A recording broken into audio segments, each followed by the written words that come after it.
Hi. Is Chris there? Hi, Chris. This is Lucia from Lucia in the Making. I was a little anxious about doing a TV show, let alone cooking on one. I was wondering when we could meet. You're there every day? I hope you're not married. You are? Okay, so when would be a good time? 4 would be good. Okay. Bye, Chris. Bye.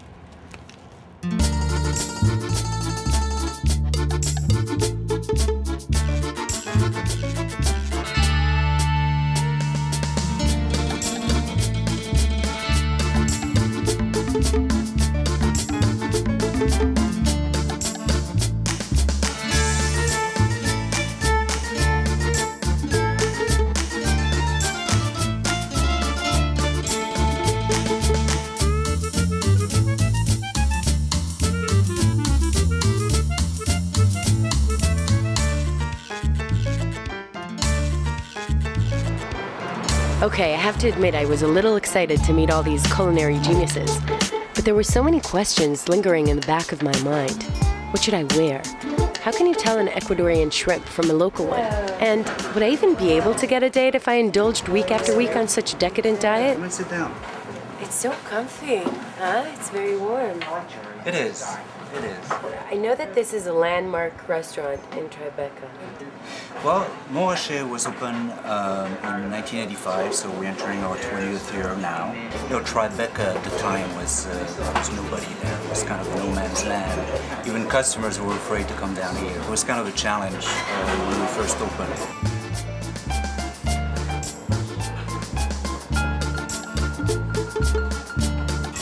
Moache is named after the famous vineyard in Burgundy, which produces white wine, the most famous white wine on earth.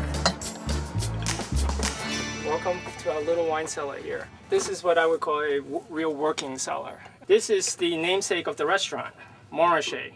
This is the middle of the slope, and it's considered the best section of the hill. This is the creme de la creme. I mean, it doesn't get any better than this. And it became a wine restaurant. Le Coton, also a Grand Cru, 1959. Batard Montrachet from another negociant, Louis Jadot. These are the best Chardonnays that you will ever find anywhere. A lot of wine collectors came here because we have a very good wine list, Burgundy especially. How many wines do you have on your wine list? There's about 800 wines. Why are you so interested in wine? My parents always wanted me to be a doctor, but I never wanted to be a doctor. You know, it's not just selling wine, but understanding the wine. Are your parents proud of you now? Yeah, they are. They're very proud, and even though they don't really drink too much wine, they're happy that I'm happy.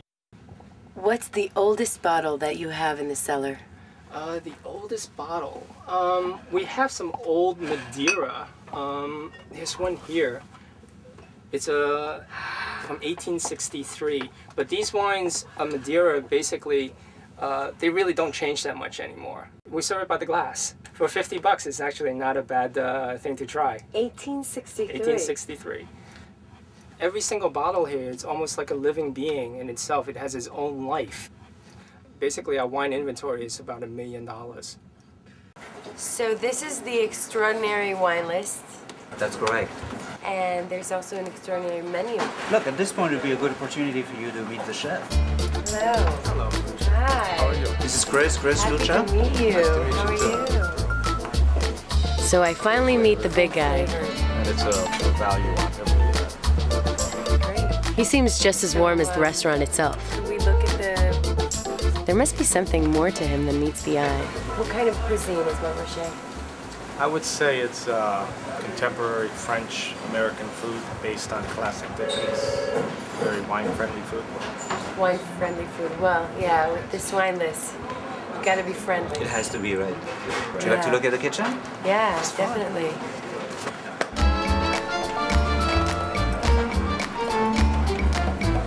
Right in. Thank you. It's hard to believe all this amazing food is coming out of that tiny little kitchen. It's more like a kitchen reduction. This is it, kitchen at Montrachet. It's kind of small, isn't it? A little tight, yeah. It's like a sauna in here. This is nothing. If I had to work in this space, I'd go crazy in no time. How long have you been working in Lucia? I was here in 91 till about 97. Took a long weekend and came back about a year and a half ago. Imagine working on a place for 18 years in the same little corner for 18 years. Do you like it? Yeah, I like it. It's a little tight, but I like it. 2 AG ordering, asparagus, scallop in the middle. What's your favorite dish on the menu? My favorite dish is the Chilean sea bass and berry ghoul with the Parmesan crust. Very light. It's a great dish.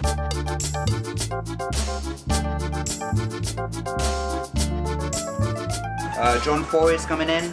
John Foy is a wine writer for the Bergen Record. He loves French fries. So even though we don't have French fries on the menu, Chris is going to make an order of French fries to go with the main course tonight. Tonight we have a Von Havel Riesling Cabernet from the Mosel Czar. It's very luscious. It's a great wine for the summertime. Good luck.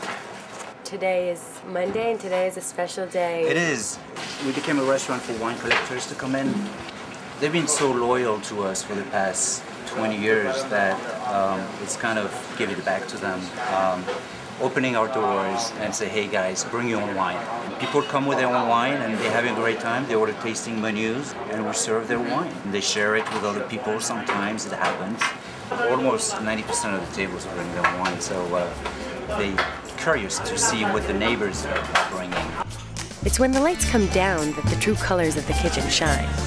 Crispy, amber-hued, soft-shelled crabs, tongue-popping baby lamb chops in a mysterious green fava bean sauce. You have got to try this for yourself.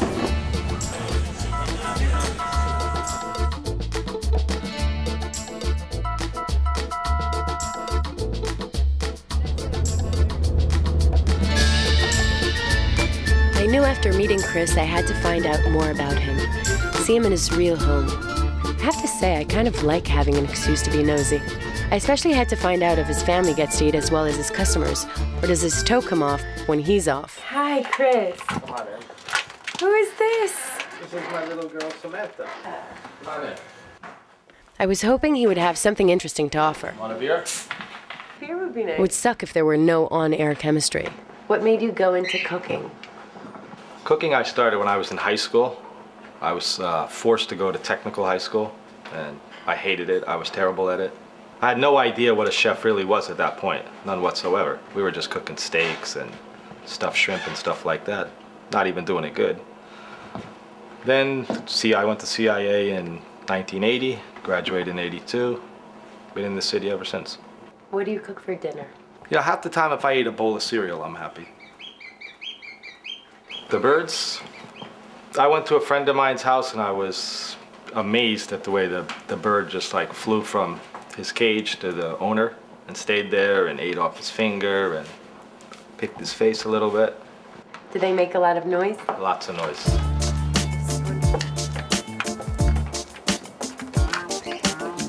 What did your parents think when you decided to become a chef? My father said, don't do it. What did your mother think? My mother was happy I was just gonna go to college. I went back to where I did my externship, a place called the Inn at Ridgefield in Connecticut. That's like the chef that believed in me when I didn't really know anything. His name was Ramon Perron, and he had a lot more he could teach me, but not in the places we were at.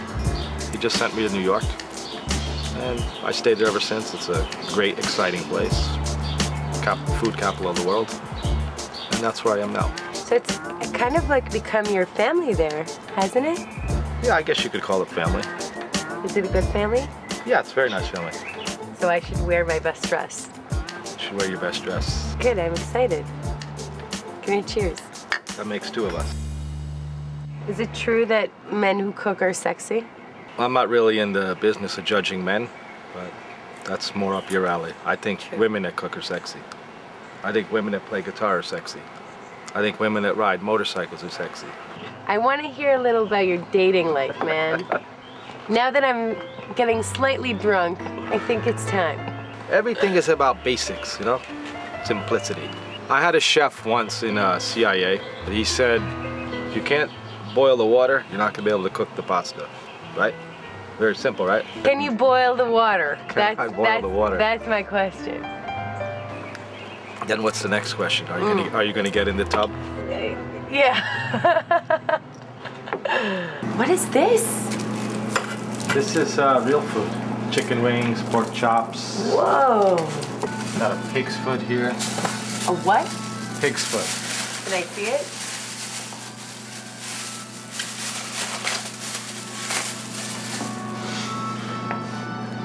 You have a fetish for feet? I have a fetish for feet? Yeah, you like feet? Not pig's feet, no. Yeah? If it's good, 10 beers. That's it? 10 beers, you can't go wrong. Do you want some yourself? No. No? Like 3 or 4 already. Simple, right? Spontaneous. What else was spontaneous on the menu? Basically everything is spontaneous because I don't make stuff that I made 5 years ago. Like, if you look in here, I have all my own recipe books, all these. I don't use them. You know, if I want to make a sauce, a red wine sauce or whatever, I just get my scale and my ingredients and do it again. So everything is spontaneous. It's not always new, but it's spontaneous.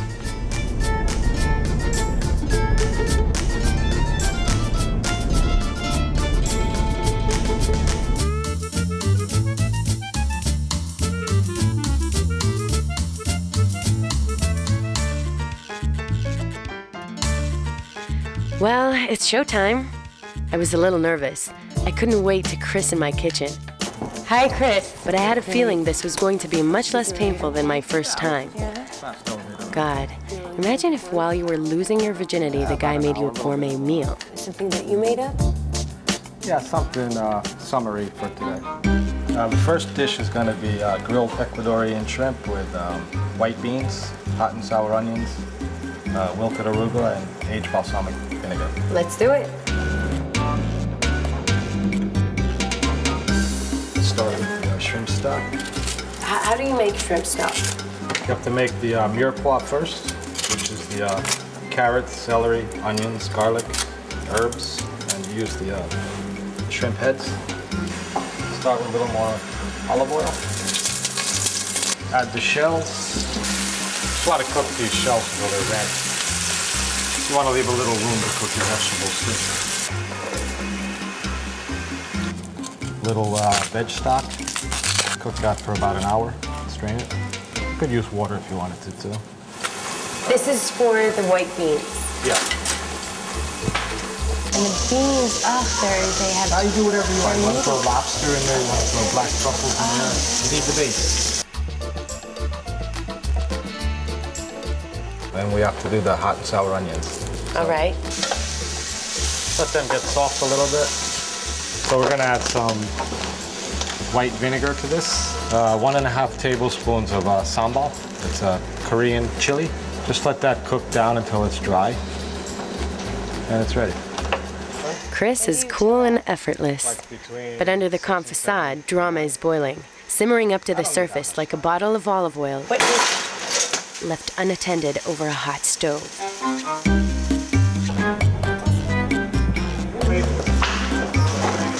I don't understand what just happened. Do you think there's glass in the stock? But you made other, right? I have other. So we're using your stock? So we'll throw that away. Start grilling the shrimp, and then let's put the dish together.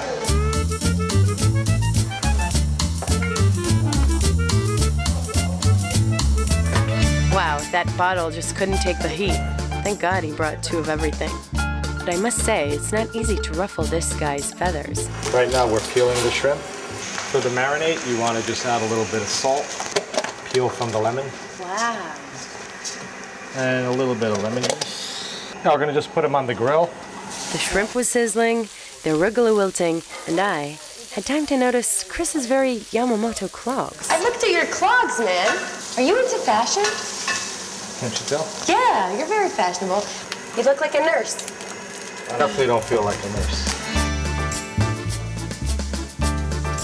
So they're turning golden? This wasn't as easy as I thought.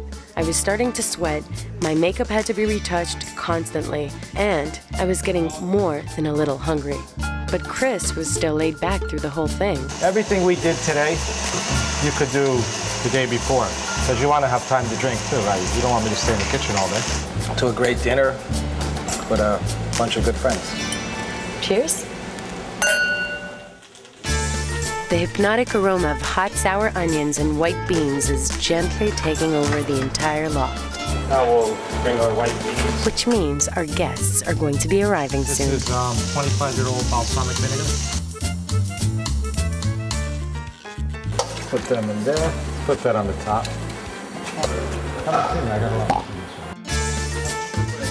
And I'm not ashamed to admit it, but if it weren't for my trusted army of stylists, I would have never been able to play the cool host that I am.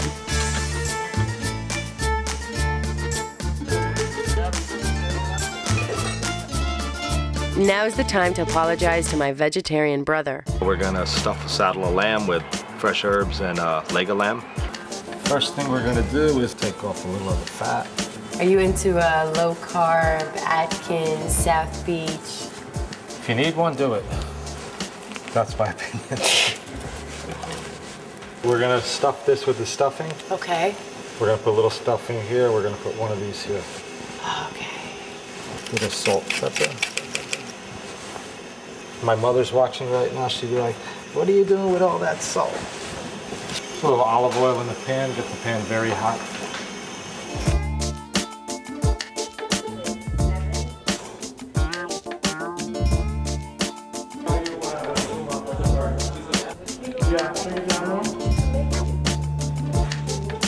The ground lamb, 4 eggs. Now you can add butter, a cup of this stock, a little bit at a time. Fresh herbs. This is your specialty. I know. You want to season this too with salt and pepper.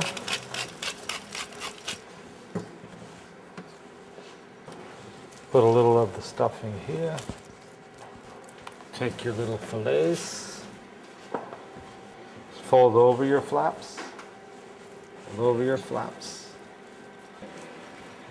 This is caul fat, the lining from the stomach of a cow. That's a lot of flavor, and it also keeps your stuffing from running out. It's gonna melt anyway, so. And come on, I could answer that question I asked him the other day. Of course, men who can cook are sexy, especially when they're wrapping a big piece of meat in tripe. I sure can't see a woman doing this and still seeming hot, but that would be Chris's department. Tie it, you know, you use the string to keep it together. Also, to tell you how many portions you're gonna get. You know, so you cut between the string. That's it. Season it again. Okay. We have to brown it first. Then it's about 45 minutes at 450. All right, the pan is hot. You want to be very careful.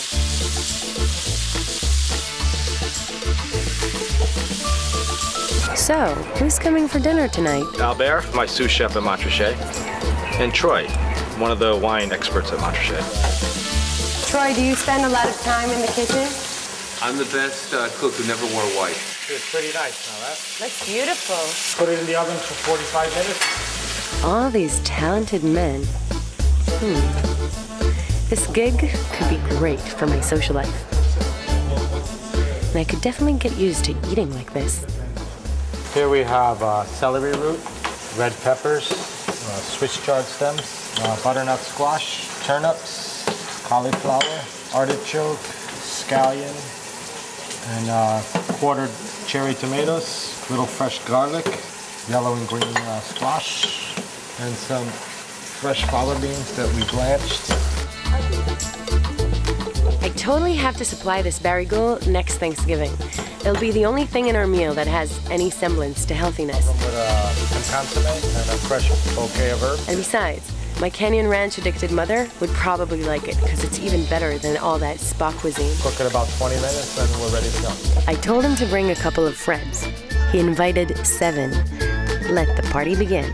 Abdul is my pastry chef at Montrachet. Ricky, he's the chef de cuisine at Nobu. He was a student of mine 10 years ago. Frank Crispo, in my opinion, one of the best guys in the business, if not the best guy. Fedwa, very charming waitress at Montrachet.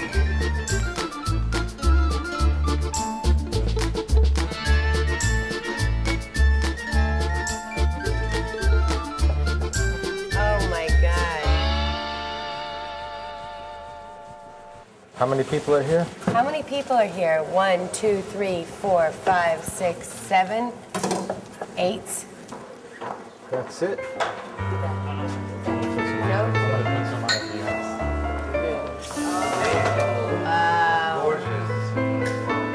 This is wonderful. For the lamb, nice full-bodied wine, something elegant, light, but for the light profile, big. Gevrey Chambertin, Pinot Noir from Burgundy. We do that from Maison Champy. It should be very nice. Sometimes I read, you know, what the critics say about different restaurants and how they talk about it, and it seems to me that it's too much. The whole thing, it's very particular. Everyone at this table, we're not food critics, we're food lovers. And when we don't fall in love, then we become critical, but if it's honest, we do it the right way, we're all very happy. You're in this business, it's you know, that's the whole thing. They love to go to different restaurants and try, you know, you just have to find a balance of burning the calories at the same time. Why are there so many men in the food business? I need your help. And one of them is calling me right now. Mrs. his mother, see? My chef, the souffle. Now, a souffle is tricky. I learned something once making souffles that don't ever get cocky when you make souffles because you're only as good as your last souffle. So the first thing we're going to do is butter our molds. I understand how difficult it is to make a souffle rise. Although, I'd like to think that nothing would ever collapse on me. We got a souffle master behind us, so. Who? Abdul. I think they're probably betting. You know, with Frank over there. $50 says he screws him up. Okay, so you need a base. What do we have here? Milk, sugar, flour, egg yolks. Now just pour it on top of your chocolate.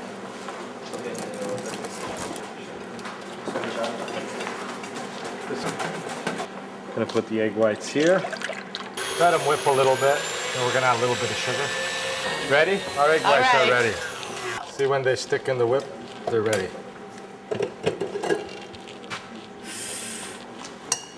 Put about a third of them. You know, I think that's probably one of the great. Chocolate. My favorite part of the day.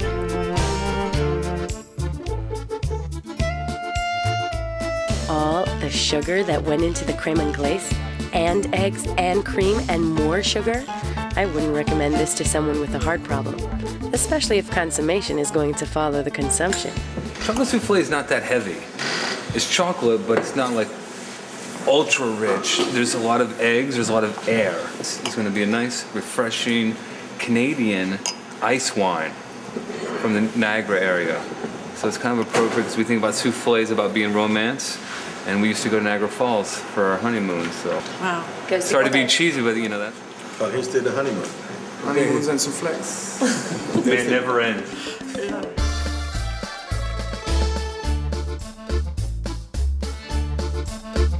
Can you show me how to do this? Oh. Put it here. I'm starting to feel tipsy again, and that's my excuse for my momentary cluelessness. Okay. But it's not likely I would ever attempt it on my own, especially with so many experts around. 2 minutes. Ready. Okay, you're gonna want to get a picture of this. Ready?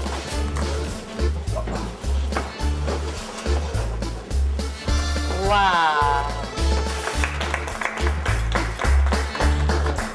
Okay, honestly, I barely had time to eat anything, but what a spectacular ending to the first show.